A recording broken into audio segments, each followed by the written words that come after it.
What celebrity do you think is genuinely a good person and is not faking for press? HorrorNet 9710 said. Can confirm.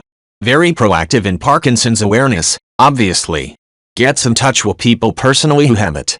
Called a close family friend who suffers badly but also does some pretty amazing things. Hike much of the app trail, deep woods fishing trips, he works out daily, etc.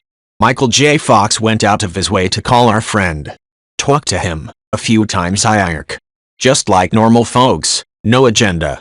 Just two people fighting a common enemy. He said Mike was pretty cool. Compt said. He would, apparently, go to my church on occasion in his later years, since it wasn't that far from his home. When my family first joined the church, UCC if you wondered, it was years after he had died. We noticed nobody was sitting in one of the pews close to the front, I'd like to say 3 rows away from the front, and sat there. We weren't shy about being new. Suddenly, a line of people, basically the entire church, comes and lines up to tell us that nobody, absolutely nobody, had sat in the pew since Fred had died, and it was nice to see a family had. Apparently he'd have liked that, and that's why the minister, a guy who was in his 90s no less, did his entire sermon on Fred. Knock it if that's Smippy said. Steve Carroll is an awesome dude. He owns a general store in MA where he is from, and will work the register from time to time just to interact with the people. His store's website. C0Tur12 said. I met him once years ago at Dragon Con. I was wearing a Goonies t-shirt and went through the line just to say hi. We spoke for a few minutes, and then he asked what he was autographing for me. I told him that was okay, I didn't have the money but just really wanted to thank him for so many good childhood memories. He picked up his Sharpie and looked over at his handler or whoever she was, and she shook her head no. Then he grinned and told me to lean over, and he wrote GNSD on the sleeve of my shirt. Said it wasn't an autograph, so it didn't count. He's really excited and asks me if I know what it means. I'm stunned and can't say anything, so he bursts out with Goonies Never Say Die. I stuttered and thanked him, then promptly walks to the bathroom and started crying up how nice he was and that I got to meet him. PQQ said. We ended up donating half of ours because I thought that there'd be different books when my second child signed up a year later. I thought getting books addressed to him would be exciting. It wasn't. Womp womp. Basically, I had a book of the month mental model, which is not the way it works. It's more about developmental stages. I signed up in the nascent years of the internet, so it's probably very obvious now, but it was not to me in those early aughts. We probably looked like monsters as we donated those extra, untouched books still in the plastic bags.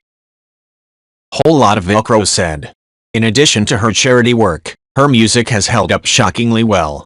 Jolene could have been it to girls fighting over one guy song, but instead the singer compliments Jolene, tells her she could have any man she wants, and asks her politely to respect the fact that her man is spoken for. 9 to 5 is a critique of capitalism and challenges faced by women in the workplace, long before that was a mainstream topic. Dolly rules. T. Jefferson's Black Kids said. The special features of LOTR have clips of him talking about his injuries, but he quickly brushes it off and points out that the stunt team had way worse and more frequent injuries and they were the real hard workers of the cast.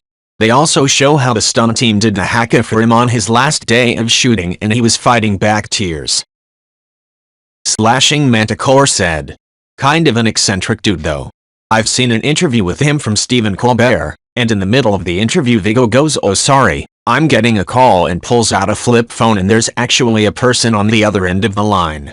And Viggo is just all casual about it like it happens all the time. Still, he seems like a lovely person. Jan 999 said. 100% agree with this comment. When I was 10 I went to a vert skating competition hosted by Tony Hawk. My parents gifted me like backstage access, basically just a little meet and greet with the skaters. Well, my cousin got overheated and suffered a little heat stroke exhaustion. Tony Hawk personally walks over to the medical tent we were at, ripped off his shoes, signed them and handed them to us. Then invited us to basically relax and cool off in his tour bus. Such a fond memory of a super kind individual. Edit, spelling. That geeky mum said. Rupert Grint used to live near where I grew up. He drove past me a few times in his orange Jeep that he did have. Dunno if he still has it? He went into the hardware shop my dad worked in and my dad said he was a nice guy. My dad was also Peter Andre and Katie Price's, model name, Jordan, personal shopper for a bit at the store. Peter Andre and my dad got on really well and dad said Peter Andre was lovely and down to earth but Katie Price was really up herself, snobbish, and downright rude. Too spicy to impeach said. Story time for Grint. Not mine but a friend's who met him and Ron Perlman randomly in Denver. I assume the two were in town promoting Moonwalkers. Buddy is walking around downtown Denver and sees Ron Perlman at a crosswalk. Goes up to him and says something along the lines of huge fan of Hellboy. Perlman lights up and says he loves Hellboy and the fans. He thought my buddy was apparently a fan of Sons of Anarchy and said something along the lines of those fans can be annoying. But he doesn't even notice that Rupert Grint is standing next to Perlman. My buddy asks for a photo and Perlman makes Grint take the picture of the two of them. They then get a group photo and Perlman makes a joke about two Rons in one picture. Buddy talked to them for a little bit and said both were amazing but Grint was very nice but definitely more shy than Perlman. A couple hours later my buddy sees the same group across the street again. Perlman recognizes my buddy and shouts his name from across the street. Makes some joke about the two Rons again and waves. Deacon Stone said. Bautista.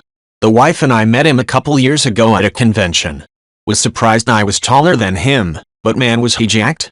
He put his arms around our shoulders for the picture and I noticed that he smelled amazing. Because I have the tendency to say stupid things while nervous, I said wow you smell amazing, and without hesitation he replied thank you, that means a lot, shook our hands and gave us a wink. Very brief interaction, but he came across as very genuine. And no I don't know how big his dick is before anyone asks. Magnetic Gumby said. Once got talking to a manager at a GameStop who apparently prior to that, had a short stint in the local professional wrestling scene in the late 90s. One of the people with who he trained with wrestled was Bautista. He had nothing but great things to say about him. How he was a super nice guy off the mat, very friendly, great guy, but also one of the hardest working dudes he had ever met in his years in the profession. I recall him saying he always wished him well and was super stoked that he was doing so well in the WWF at the time.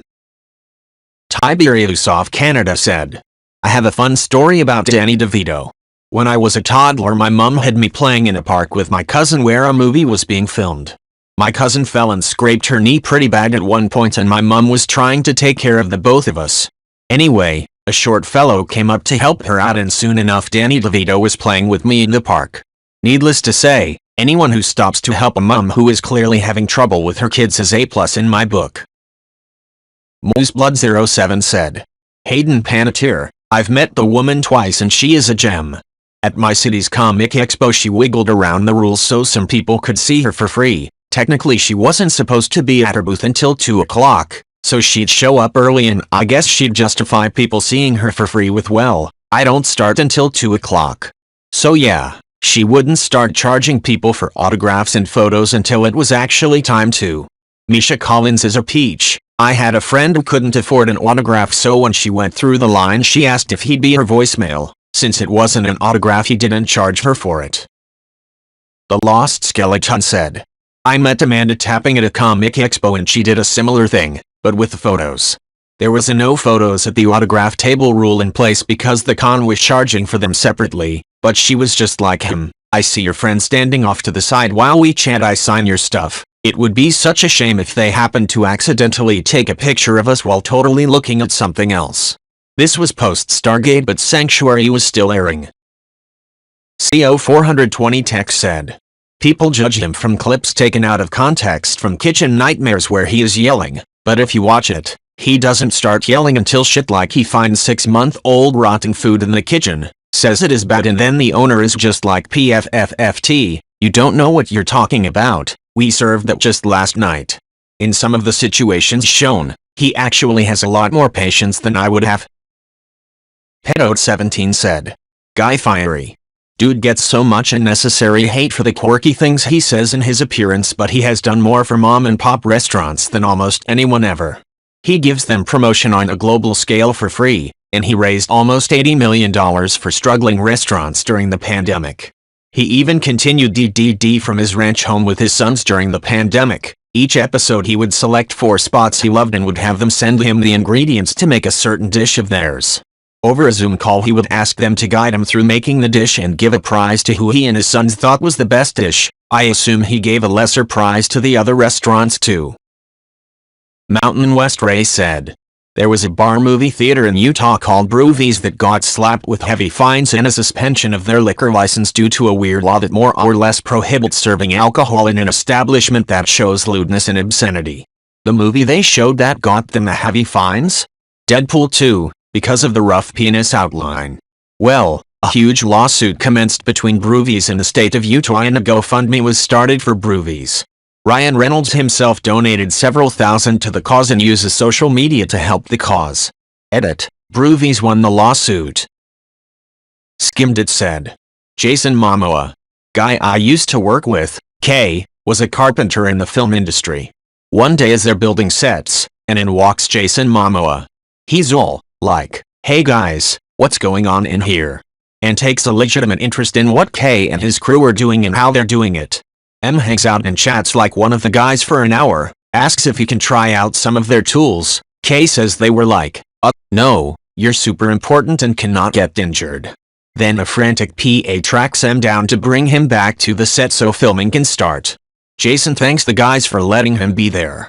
Day or two later, JM shows up to hang out again, and brought a stack of pizzas in case they hadn't had dinner yet. K could not say enough good things about the guy. N. Dixon said, "My friend used to be a bouncer at one of the big bars in Nashville, TN, and he said that most of the celebrities who came in would sequester themselves off in a corner with their entourage and no interact with anyone. He said Wayne Johnson came in the one time and he was inviting everyone over to his table and talking with them and taking photos with them and buying everyone drinks. He said he was just the most genuinely friendly, personable, generous person he encountered." Isolating Puckle said, Devin Townsend, "I know I told this story on Reddit before, but I was at his concert with a friend who was in a wheelchair.